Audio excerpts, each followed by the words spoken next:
Much like children, puppies must be taught how to behave.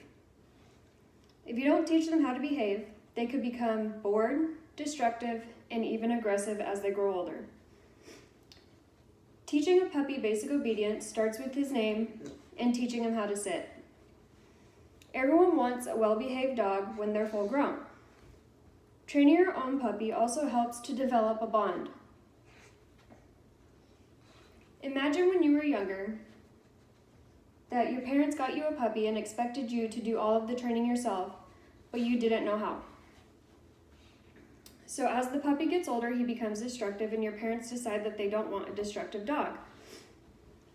It can be pretty heartbreaking for our kid as well as for the dog to be separated like that. By learning how to train your own dog how to sit, you can prevent that from happening as an adult and as a child. The first step in training your puppy how to sit is to get a small bag of treats. You want the treats to be smaller so that there's less substance to them and the puppy doesn't get overfilled on empty calories, because then it's not really benefiting them. You want to take your puppy into a quiet room. Too much noise can cause a distraction and then he's not willing to learn. You also want to make sure that the room's not too small, as he can feel trapped and then just try anything he can to escape. But you don't want the room to be too big either, because then he's too curious and just explores. When you take your puppy into a room, you do want to allow him to explore a little bit so that when it comes time to work on his training, he's not too distracted. You want to get his attention by calling his name. You want to call his name in a little bit of a higher pitch, because a lower pitch puppies tend to see as they're in trouble. It's like when you talk to your kids, you want to talk nicer when you want something from them, but when you talk in a stronger voice, they think they're in trouble. You want to kneel in front of your puppy when you're standing over them and towering.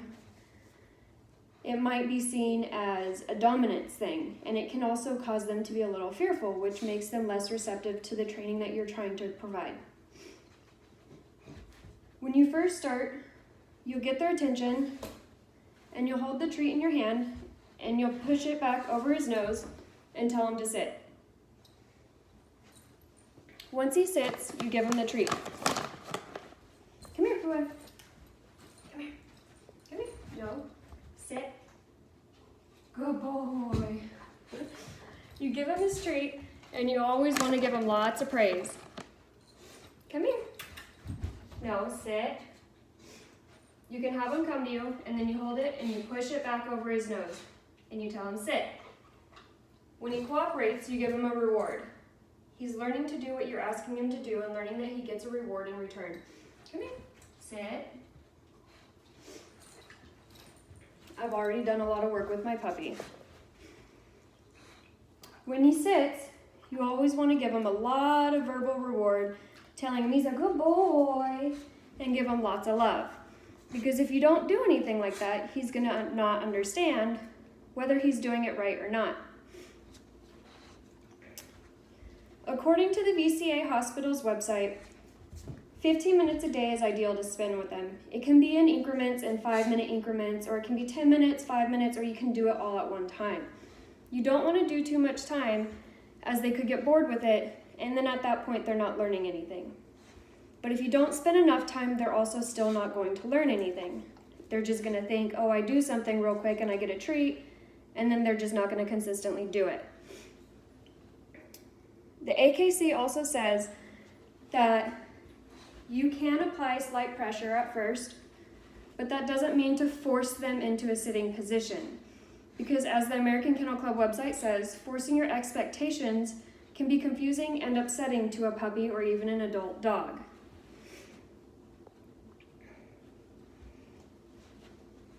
You always want to end on a good note. Once your puppy sits and you spend your 15 minutes, you want to give them lots and lots of love. But if you're spending too much time and your puppy's getting bored, he's no longer sitting and he's no longer learning. If you still give him a reward, and that also includes the training, if you end the training to them, that's a reward. If you're ending the training and they haven't given you what you've asked for, the next time it's going to be even harder to get them to do what you're asking. So every time you do your training sessions, you want to be sure that you're getting the results that you're looking for and that you're giving them lots of rewards as well. If you decide to get a puppy and don't want to spend thousands for basic obedience training because it can be quite expensive, you can now start training your own puppy how to at least sit. During your training, you'll develop a strong bond with your puppy while also teaching him how to listen, which makes your life together a little easier and a lot more fun.